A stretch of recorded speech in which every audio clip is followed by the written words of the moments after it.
So I've been doing a lot of videos on Pints with Aquinas channel and the various priests they have on there because they say some really ludicrous stuff. So I saw a video on feminism. I think I'm going to do that. And also because I think Catholics get off. Most of the focus is on evangelical Christians. And I think there's a lot of nutty Catholics out there. I think partly because of Francis. He's been a pretty okay pope, I guess, from everything I've heard. He's pretty economically liberal. I think he's still socially pretty conservative, but I could be wrong on that. So I'm going to do this video on feminism. I wonder if we could take a step back and just explain what we perhaps should have done at the beginning. Like, what is feminism? What is postmodernism? Maybe this is a really difficult question, but like for our listeners who, they've heard this term, they're afraid to ask it of their friends in case someone will yell at them. Yeah. Like, what is first, second, third wave feminism? Right. Okay, so it's actually pretty difficult to define feminism because there are so many different varieties, little denominations, you might say, that, but if you could sort of distill it down to a very sort of basic common definition, here's what I would say. Here's what I say is not a good definition, but you hear this a lot, which is, oh, do you believe that women are people? Then you're a feminist. Or do you believe that men and women should be equal? Then you're a feminist. Because that's only sort of half, I would say, of a good definition, a basic definition of feminism. The first, I would say, is an affirmation of the common humanity or dignity of men and women, or equality, whatever word you want to use there. But then the second piece of it has to be a belief that there are significant forces in society that undermine that equality or that dignity. You have to have that second piece. Okay. Right? Because if you are like, I believe men and women should be basically equal, and in our culture they kind of are, then you're not really a feminist, right? Because there has to be that other piece where there's work to be done, right? Yeah. That there is widespread, endemic. So you can be a feminist in principle, where you believe in equality between the sexes and the genders, and live, if you live in a society that's where women and men have equality, and you can still call yourself a feminist, just as you can say, I believe in democracy, even if you live in a democracy. I don't see the contradiction here. Now, if you live in an unequal society, such as our own, where there's a pay gap, where we don't have maternal leave, where women don't have full control of their bodies, especially in the South, then I would argue, and you don't recognize those inequalities or think they're justified, then you might say, in principle, in some vague way, yeah, I believe that men and women should be equal. Well, if you really believe that, shouldn't you fight for equality where equality doesn't exist? Systemic, male-centered or patriarchal oppression. Okay. Right? So there's also this kind of belief in like the patriarchy, right? Yeah. That I would say in most situations, like from a feminist perspective, men are in a powerful position and women are not, and that in kind of all levels and spheres of society. So that's what I would say is a basic definition of feminism would be common. Every president, even in modern times, has been a man. Just figure I'd throw that out there. The humanity of men and women, and that there are significant forces undermining that. And then once you get beyond that, then it gets really complicated because it's the kinds of solutions that are proposed are all over the place, right? You have Marxist feminism, which I think a lot of maybe mainstream feminism now. This is what I see a lot online. Tends to be Marxist in its assumptions, And what does even that if mean? it's not. What is Marxism? I think it would.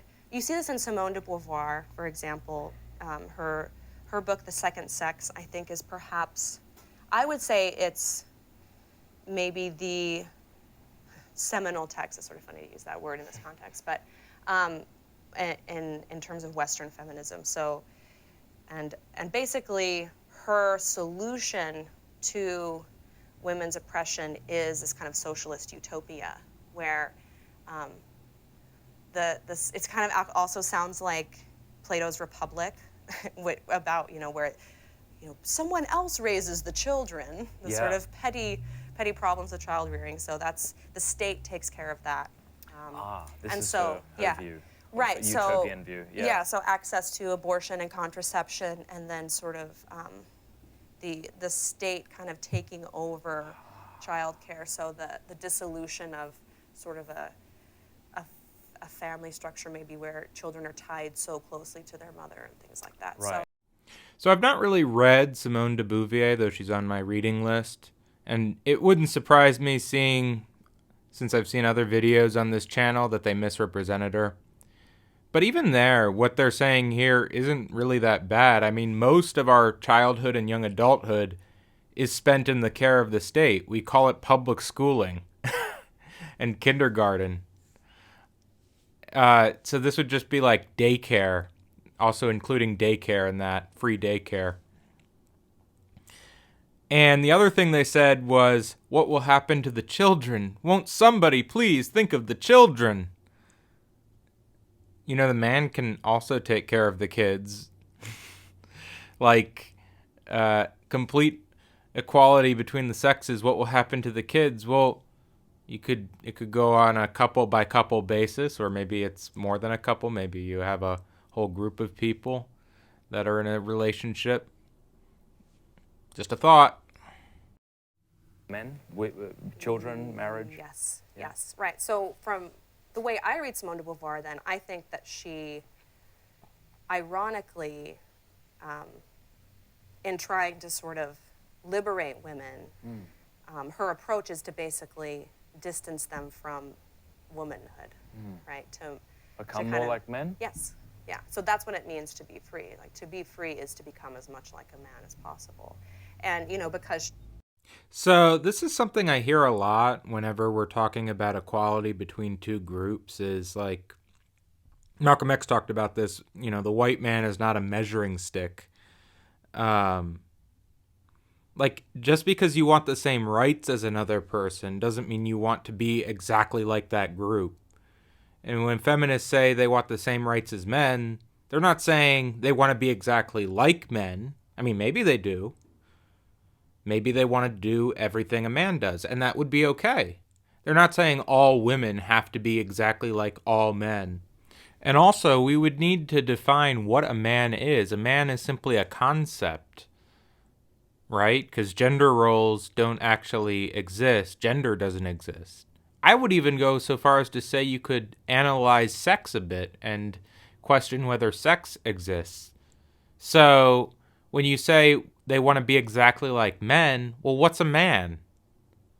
Does that mean, are you thinking the stereotypical macho image of a man? Because, of course, that doesn't fit all men. It's about how the female biology basically makes women, we are more enslaved to the species, and we're more animalistic in that sense, because we have these really intense biological ties through pregnancy and lactation to the young.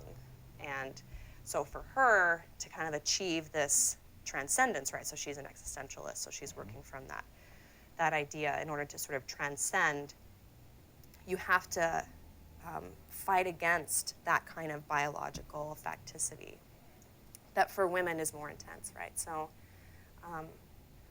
so access to contraception and abortion, and then, that kind of more sort of state-run socialist utopia, that's sort of her solution in the second sex. But where I would also see a little bit of implicit Marxism in contemporary feminism is the notion of equality as sameness, or perhaps the belief that anytime there is difference, there is a differentiation in power as well, and therefore a kind of implicit oppression. I don't even think the most radical feminist has ever said, that man has a different haircut. Evidence of the patriarchy. I'm pretty sure it's stuff like being forced to be pregnant for 9 months. That puts a great amount of exhaustion on the body and your emotional state. That would be evidence of inequality, because men don't have to become pregnant, but they're making decisions about a woman's body. Equality and difference are in tension in a certain way. So, like minimizing the differences between men and women, or denying that there are any essential differences between men and women. So denying essentialism is like very much a core feminist dogma, for sure. Denying, say that again? Denying essentialism, so denying that there are essential, in kind of a philosophical sense, differences between men and women. So how do you explain the biology? I mean, because we're different in that sense, aren't we? Are we? Well, are we? Yes, I think we are, of course. Yeah. But well, that's one of the tensions, I think, so feminism has always had this problem, or I would say, maybe, I don't know if it would be helpful to go over the waves, but I'll finish this thread first. Sure. But yeah. I think feminism has this problem in more sort of contemporary or 20th century feminist theory. So they're denying this sense of an essence, and in order to argue that what we see as womanhood and manhood is primarily socially constructed and therefore malleable. And so while there might be sort of biological differences, those differences don't really extend beyond, say, reproduction. Right. And instead they're sort of like socially exaggerated. So things like my daughter who wants to play with dolls and not a bow and arrow, for example. Yeah, that's because, the argument would be that's because she is being socially constructed. She's being socially pressured or formed to want those things. Yeah. And so, but then there's a problem, because if you deny that there is this kind of essential difference between men and women, that it becomes very hard to maintain a movement that's based upon what women's a woman is. Identity. Yo, thanks for watching. You can watch the entire... No, that's not what it means. My head. So yeah, boys playing with dolls, unless you think that boys don't play with dolls and that's just a made-up conspiracy, then yes, some boys play with dolls and there's nothing wrong with that, unless, again, you can prove there's something destructive about a boy's upbringing. And what's this about women can't construct a movement if we don't know what a woman is? That doesn't make any sense. You could say women are these individuals who have certain limitations placed upon them. What's a slave? Slaves don't exist. So does that mean they never existed? Slaves are people who are, by definition, oppressed in a particular way. Women are individuals who are oppressed in a particular way. It's not that complicated.